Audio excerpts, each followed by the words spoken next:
Hello and welcome, ladies and gentlemen, Fanizasa. This is Battlefield 1. The spring update is upon us, and as such, a whole host of changes and additions to Battlefield 1. In today's video, we're going to be covering all those changes, all those additions. For those of you who follow my CTE update video series, most, if not all of this information will be familiar. You will already be aware of it. For those of you who don't, most of this will be new, and I try to give you a brief overview over everything that's been changed so that you understand what's going on the battlefield. Starting off then with what DICE has advertised most heavily, the introduction of Platoons. Finally, after over half a year of waiting, we've got one of these basic features. Now in the background, you're going to be seeing me create my first platoon in case you're wondering how exactly to get it done. However, while that happens, I'm going to give you a brief overview over the key functions of Platoons, most of which, of course, you will already be expecting. There's going to be 4 ranks, or there is 4 ranks to say. General, which essentially functions as founder. There's the Colonel, which is essentially the admin of the platoon. Lieutenant, which is essentially the joint administrator, I have called them as such, who can basically accept applications from people who want to join the platoon, as well as link the platoon's servers to the platoon page. Last but not least, then there is the private rank, which is essentially the base rank for all other members. Access types currently include open, apply to join, or closed. They're relatively self-explanatory, and while you can join multiple platoons and be part of multiple platoons at any given time, you can only represent one platoon at a time. Now, what does representing mean? Well, representing means that you adapt the emblem of the platoon as your own. This is done automatically and won't delete your emblem, simply replace it with the one of the platoon. And further, when you're in game, the tag of the platoon will be displayed in front of your name. Another thing to note about platoons and representing them is that if you get a squad full of representing player, the actual name of the platoon will be renamed to that of the platoon. So if your platoon is called Bananas and you get all your mates to join the platoon and you then are all in one squad, that squad is actually going to be called Bananas. Another function of the platoon and a squad with platoon members, minimum of 2 here required, is that if you contribute the most out of all platoons to the capturing of a flag, you will actually have your pennant, a small flag with your emblem, displayed beneath the actual flag of the capture point, making sure that everybody in the team knows that your platoon contributed most to capturing this flag. A neat and nifty little feature in my opinion. Moving on then from platoons to a small but significant introduction of feature, the medic revive intent. Essentially, as medic, you spot a dead body that you can revive. They're going to get a message that you're coming to revive them and your name will be highlighted, hopefully reducing the amount of frustration medics experience, including myself, trying to revive people that instantly skipped them when you instantly started sprinting towards them as soon as they fell in battle. There's also been some additions to the RSP, that's to say server administrations now can have multiple server admins per server. 6-player start is an option and password protection as well. However, in my opinion, this is a long shot from what we really need from the RSP feature, and I hope and know that DICE is actually currently planning to introduce further additions to this system. Moving on then to weapon variants, we've got 4 new ones, each for the level 10 unlock for a respective class. Starting off then with the assault class, we get the Hellriegel 1915 defensive, a bipoded version of the Hellriegel with a 120 round magazine, more recall, and an optic. To unlock it, you're going to require 300 kills with the normal Hellriegel factory and 25 kills with 80 mines. It should be noted about this and all other unlock requirements for the other weapon variants that they cannot be completed before this patch. That is to say, if you now log into Battlefield 1, you're going to start at 0 regarding the kill count for all gadgets and all weapons you have to get a certain amount of kills with to unlock the new weapon variants. For the medic class then we have the Selbstlader 1906 sniper variant.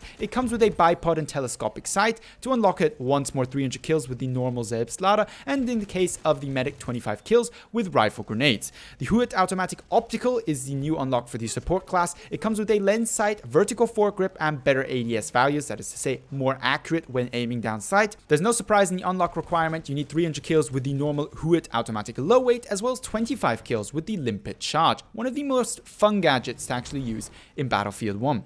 For the sniper, we've got the Martini Henry sniper, a bipoded telescopic sight version of the Martini Henry infantry. Once more to unlock it, 300 kills with the normal Martini Henry, shouldn't be too difficult, and 25 bayonet charge kills.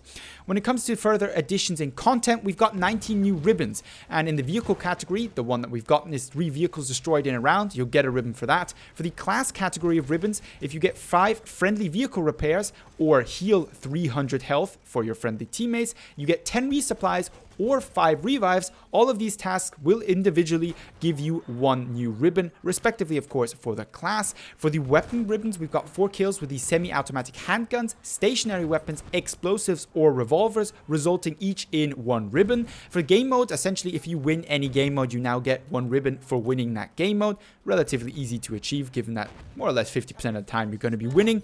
Combat ribbons, we've got 2 new, 1 for MVP, most valuable player, and for 5 spot assists. And last but not least, for the squad category of ribbons, getting 7 squad spawns will net you 1 ribbon.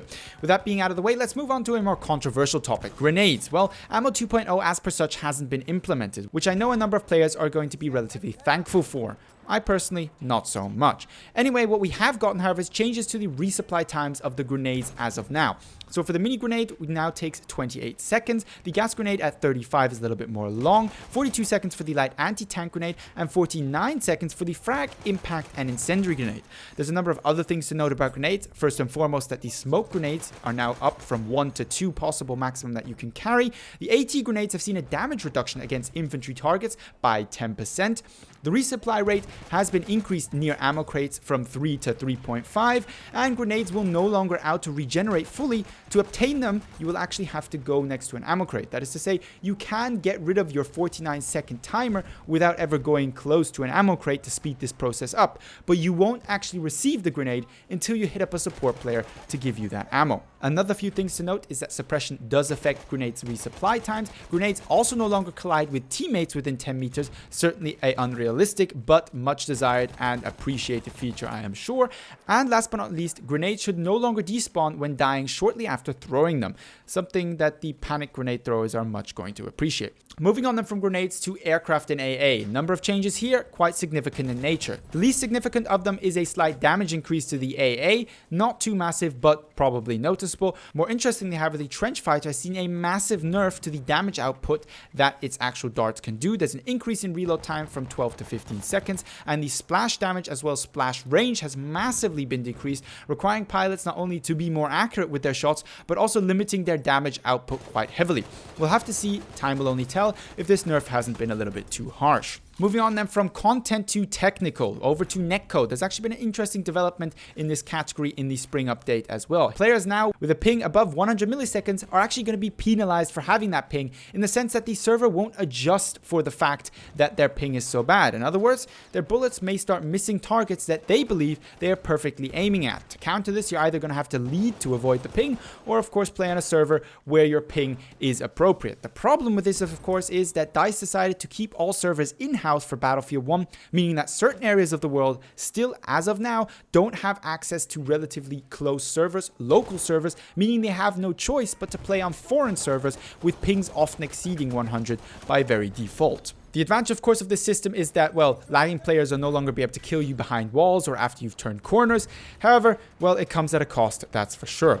Update notes for maps and modes are quite extensive. That is to say, a number of tweaks have been done to pretty much every single map available in Battlefield 1. The most important are that their frontline timer has been fixed. That is to say, frontline matches can no longer go on forever. A number of glitch spots have been fixed on different maps. Capture points and sizes have been adjusted, especially on the They Shall Not Pass DLC maps. Speaking of which, the Rupture attackers, that is to say on operations, now get an additional tank in the first sector, and in Soissons there's an additional AA on the last sector for the defensive team. Speaking then of They Shall Not Pass operations, the Verdun Heights ticket number has been increased from 250 to 350, and on the very same map, the attacking team no longer has to wait for their first reinforcement to actually get access to the big howitzer in their base. This will be available to the players, to the team, after 5 minutes at the beginning of the round. With that being said, the last few changes I'd like to mention are 5 new dog tags that have come to Battlefield 1, as well as bullets no longer despawning after players have died if they were already in the air, essentially meaning more kill trades. However, it is of course also more realistic. The last, and probably one of the better points as well, is that map voting should now be a default on all official servers, meaning that most of you will now experience map voting on a regular basis, and not only on a few simple select custom servers.